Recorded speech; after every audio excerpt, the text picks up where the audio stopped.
He set up hidden cameras around the house and caught his wife cheating. A month later, he found out she had a mental breakdown and stopped taking care of their son. I'm a bit lost. It's been about 2 weeks since I found out about my wife's affair. I'd had suspicions for a long time. Tons of red flags, but nothing concrete. I decided to confront her directly. Her reaction was strange. She got furious. "How can you accuse me of that? I would never cheat on you." That only convinced me more. I checked her phone and computer, found nothing. So I bought a few small hidden cameras and placed them around the house. Then I went away for the weekend to visit friends that I grew up in Norway, near the Swedish border. I met my wife in Sweden. I was 20, she was 21. She already had a 3-year-old child at the time. We hit it off quickly. And for the past 11 years, I've been a father to that boy. I love him deeply and consider him my son. We've been married for 6 years now. Though, right now, that doesn't even matter anymore. Long story short, I came home earlier than planned, at a time when she definitely wasn't supposed to be there, and I checked the footage. And yes, there she was, having sex with another man. I recognized him. It was her coworker, Theodore. We were on good terms with. Him and his wife that I used to think my eyes filled with blood was just a figure of speech. But in that moment, I truly saw red. I've never been that angry in my life. I'm usually a calm person. I rarely lose my temper. But something snapped. I punched the walls, kicked the bedroom door so hard it flew off the hinges and shattered the glass coffee table in the living room. I bit the inside of my cheek and didn't even notice. But when I screamed, I sprayed blood on the walls and floor. At some point, I hit my head badly, and that sobered me up a little. I looked around at the wreckage and realized I had to get out immediately. If she had walked in at that moment, I would have ended up in prison, for domestic violence at best, murder at worst. I packed a small suitcase with essentials and grabbed my laptop. I work in simulations and modeling. I need a powerful computer. Can't do without it. I sent a copy of the video to Theodore's wife with a message: "Your husband is cheating on you with my wife." Then I met my son outside our house, hugged him tight, and told him I'd always love him, but that his mother had cheated on me, and I had to leave. I deeply regret telling him that. He shouldn't have had to carry that burden. But I wasn't in my right mind, and it just slipped out that I drove to the border, hoping to reach family in Norway, but due to the pandemic, I wasn't allowed in. I rented a cheap Airbnb apartment. I'm working, but I feel like a zombie. I don't talk to my wife. The only person I still respond to is my son. He asks questions, and I try to be as honest as possible. I tell him I don't know what's going to happen next, but divorce is certain. That I'm trying to find a good lawyer. I don't respond to her relatives at all. As far as I know, only my parents are aware of the situation on my side. I avoid talking to friends, since most of them are also friends with my wife. So right now, I'm basically alone. That I'm afraid that if I see her or speak to her, I'll lose it and do something I'll regret for the rest of my life. I also don't want to lose contact with my son, but I don't even know where to begin. The rage is still boiling inside me, and I have no idea how to overcome it. That I know I'll have to respond to my wife at some point, but right now, I'm so angry I can't be rational. I just wanted to write this out, hoping it would help. So far, it hasn't helped at all. First update. I'm feeling a bit better now. I even went to an MMA gym. Let me clarify upfront, I can't fight at all. And I'm not in the best shape either. I fought a few times in my youth and always got badly beaten. I talked to the guys at the gym, explained my situation. They were very friendly and wanted to help. First, they made me train for 2 hours straight. And when that didn't bring down my anger, they put me in the ring with a very experienced fighter. It was obvious he was being careful with me. And even though I gave it everything I had, I couldn't really challenge him. He clearly let me land a few light hits and kicks, but he blocked everything else with ease. A couple of times, I managed to strike him lightly, and he gently struck back. Since I have no real fighting skills, even his light hits took a serious toll on me. He kept checking if I was okay before continuing. A couple of times, he even apologized for hitting harder than he intended. Imagine that, apologizing for hitting your opponent in a fight. He clearly didn't see me as a threat, and probably never will. But now I've truly seen what it means to know how to fight, and I've decided I want to learn. These guys were the calmest people I've ever met. I want to be like that, balanced. That little fight helped me a lot. It really reduced the intensity of my anger. I'm still angry, but not as much. Now I can control it. I'm going to keep going there, training, and probably getting beaten up again, but I still don't trust myself enough to see my wife in person. I talked to my son and told him that no matter what happens, we'll be okay. That to me, he is my son, no matter what happens between me and his mother. I think that meant a lot to him that I also talked to a few mutual friends and her parents. Apparently, my wife has completely lost it. She's calling everyone, day and night, confessing what happened and even offering money to anyone who can help her reach me. I was going to communicate with her only through a lawyer, but that's expensive, so I asked my cousin to act as a go-between. I passed along a few questions for my wife. Let's see where that leads. Next week I also plan to contact the wife of her lover. Some commenters strongly suggested I talk to her and offer that if she lets me adopt my son, I might consider reconciliation. But I'll never do that. I'll never use my son as leverage.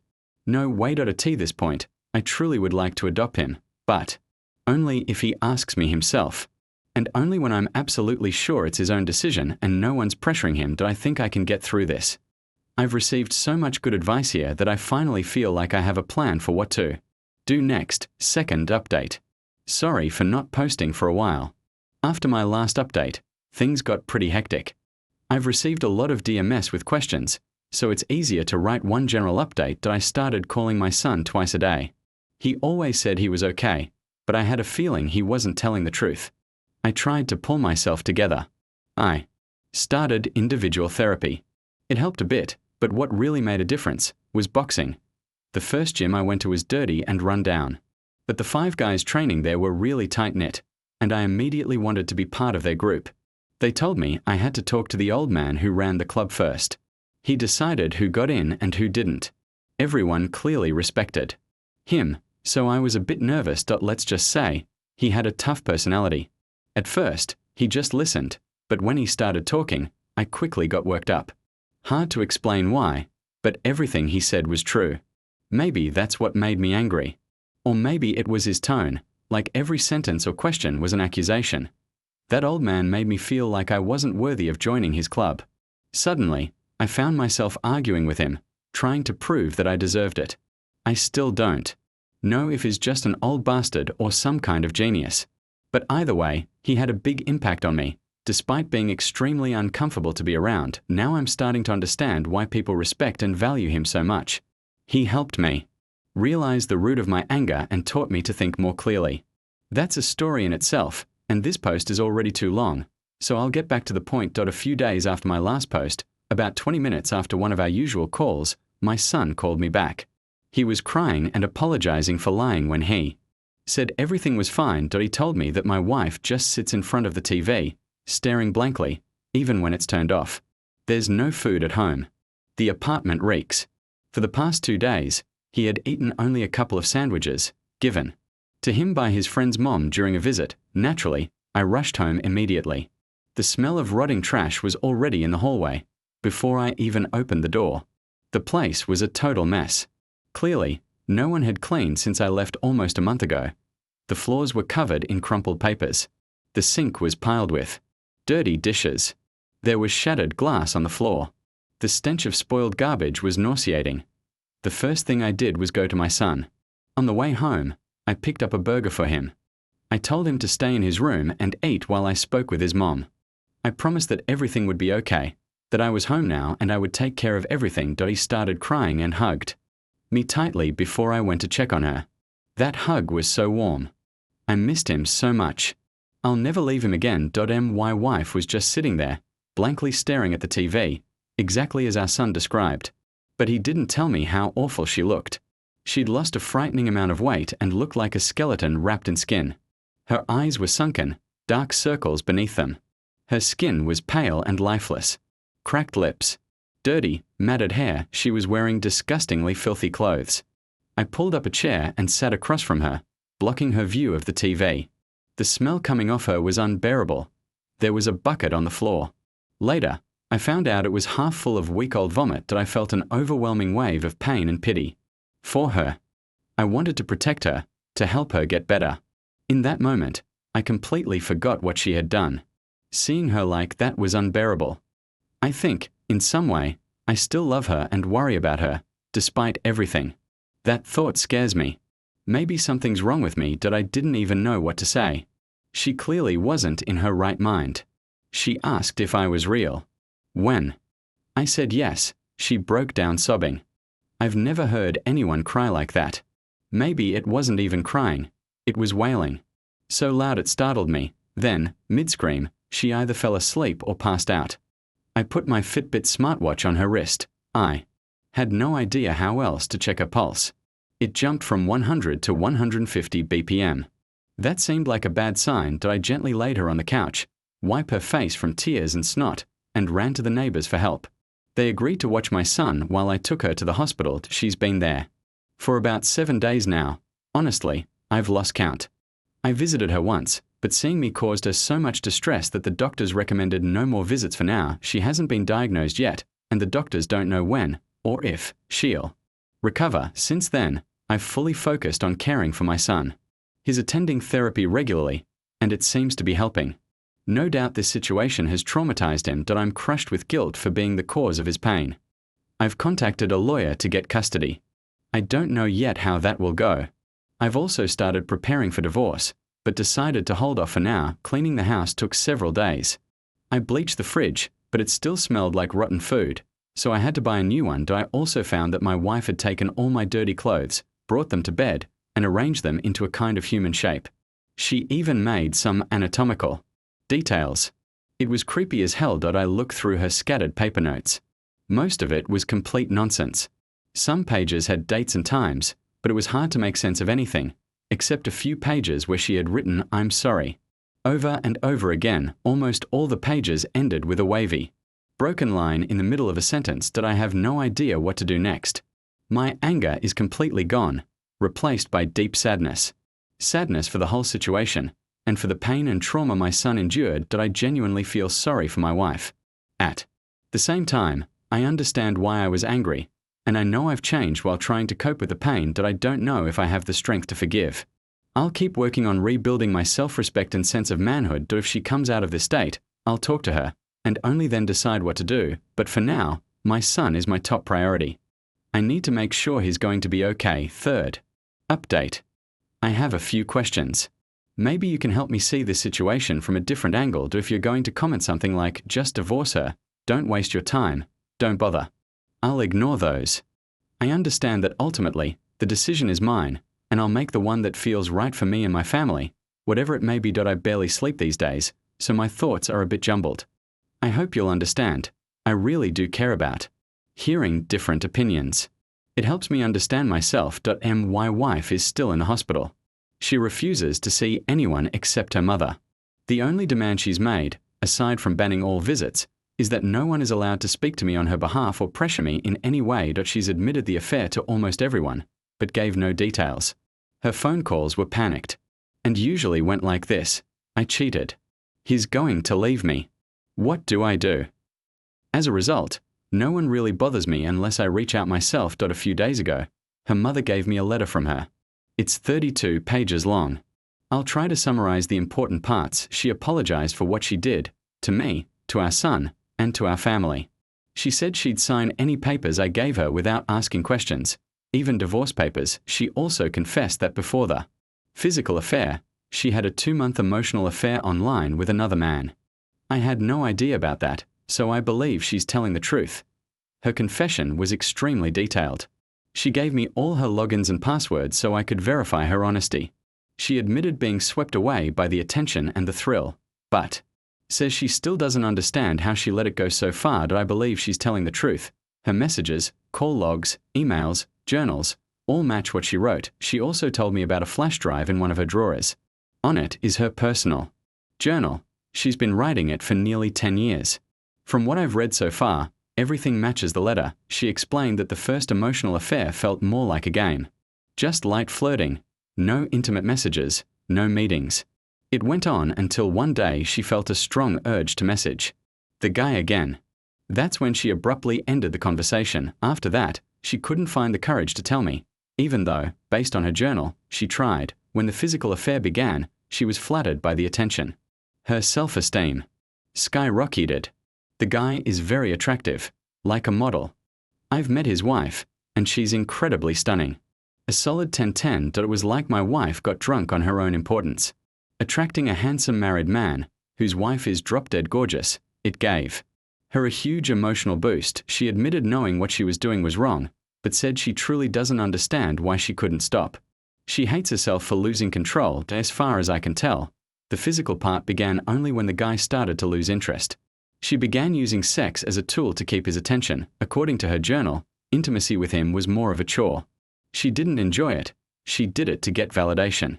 Like rewarding him for giving her attention, she was clearly riddled with guilt, especially at first. But over time, she learned to suppress it. Naturally, we started drifting apart. Our relationship began to fall apart. The physical affair lasted 4 weeks. There was kissing and touching. 5 times they had sex. Her journal confirms it, as does her confession, her location data, and credit card charges for hotels and other things. The rest, you already know. Her letter ends with this: I don't know who that woman was, the one who had the affair. Or at least, I don't recognize her as myself. I don't understand how I betrayed my own beliefs and morals and hurt the people I love most. I don't understand why I couldn't stop myself. That I won't insult you by asking for understanding or forgiveness. I don't deserve either. My only hope is to somehow help you and our son heal. I'll do anything you ask. No questions, no resistance. When I'm discharged, I'll move in with my mother. I'll stay away unless you ask me to come back. I don't want my presence to remind you and our son of the pain I caused. There are no words strong enough to express how sorry I am. More than anything, I want you to heal and to find someone who's truly worthy of your love. Someone who will make you happy. Do I pray I haven't destroyed your ability to love and trust again. I won't be with anyone else. It's clear that I'm not safe to be around. I'll start therapy and try to understand what's wrong with me. Maybe one day I'll be whole again, but right now, I don't even know who I am, or why I couldn't stop. That I knew I was doing something terrible. That I was hurting everyone, including myself. And I still did it. That I was selfish. I caused pain, just to feel better for a moment. When I saw the pain on your face, on that camera footage, when you saw me with someone else, I finally understood how blind I was. How awful and cruel I had become. That I don't think I'll ever be forgiven. I'll always love you. I wish I could undo everything, but I can't. Please forgive me. I sobbed while reading her letter. And I honestly have no idea what to do. That I stayed up all night, rereading it again and again. Now I'm emotionally drained, confused, and completely lost. 4th update. I'm deeply thankful to everyone on this forum. Thanks to you, I've been able to regain some sense of direction in this chaos. I'm feeling a bit better now. I feel like I'm starting to take control of the situation again. That I tried to meet with my wife. She still refuses to see me, and her mother is still acting as the intermediary. I reminded her of her promise in the letter, that she would do anything. If it helped, her mother passed along my message, that I believed a conversation could be useful. I also asked to accompany her to a doctor's appointment, to better understand what's happening. But the doctor can't talk to me without her present. I'll try to be patient. To be brief, I was diagnosed with PTSD. My wife has chronic depression and a partial bipolar disorder. She has a chemical imbalance in her brain. Right now, the doctors are adjusting her medication. Many of you were right. Her condition made her vulnerable, because a predator crossed her path. And this is the result. Her lover had been cheating on his wife with several women the entire time. They are getting divorced now. Apparently, he got roughed up a little, not badly, but still. His wife contacted the husbands of most of the women he'd been involved with. These days, I have a friend who visits almost every day. He helps me stay grounded. This weekend, my son and I are going camping. That I tried to verify something my wife wrote in her journal. That sex with him felt like a burden. And you know what? You can see it in the video. She looks completely dissociated. Her facial expression says she's just waiting for it to be over. That I still haven't decided what to do. But I deleted the videos, both the one with her and the one of me losing it. They only brought me pain, and I couldn't stop watching them. Part of me screams, leave her. Find someone else. But what if she cheats again? How can I ever trust her again? Will I ever be able to stop replaying that damn movie in my head?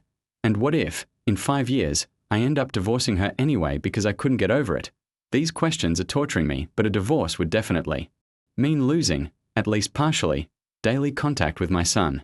He needs me, especially now. He's terrified of being abandoned again. Which makes sense, given everything that's happened. If I leave his mother now, I think it will only make things worse for him. If I can leave her in this state, what's stopping me from leaving him too?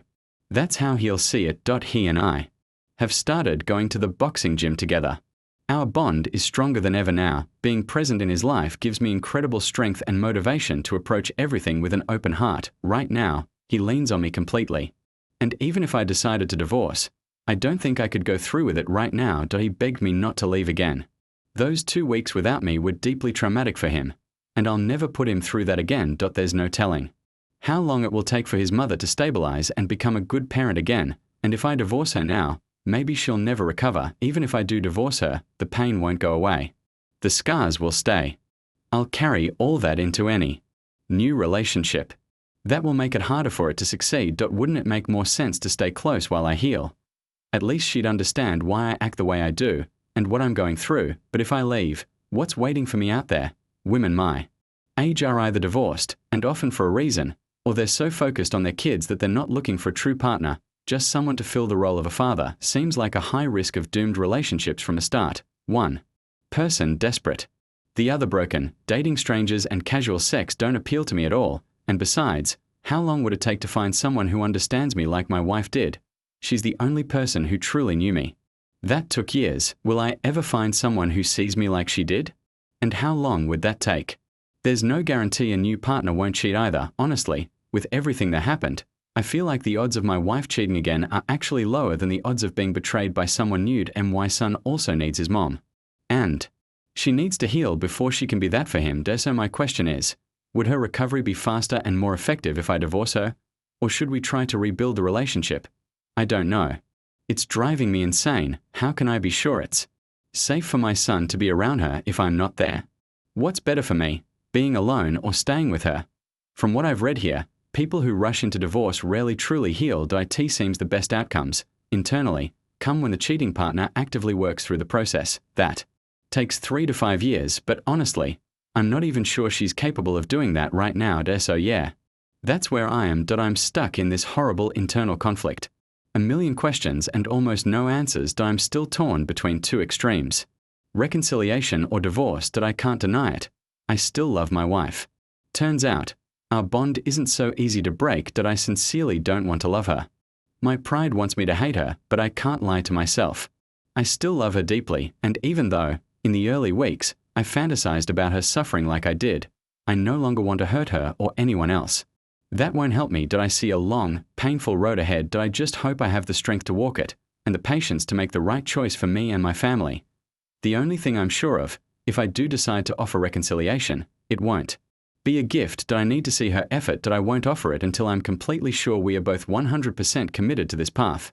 And yes, if we actually try to rebuild our relationship, she will, in a sense, be on probation. I don't want to be with someone like that. But I have no other choice. If I can't trust her, either way, we'll need a lot of therapy. Maybe she doesn't even want reconciliation. I don't know. Not being able to talk to her is weighing heavily on me. It's exhausting. I feel like I really need to talk to her. If anyone has good advice on how to have that kind of conversation, I'd be grateful to hear it. Thanks again, everyone. Watch our previous video. Be sure to subscribe to our channel, if for some reason you haven't done so yet. And good luck to you.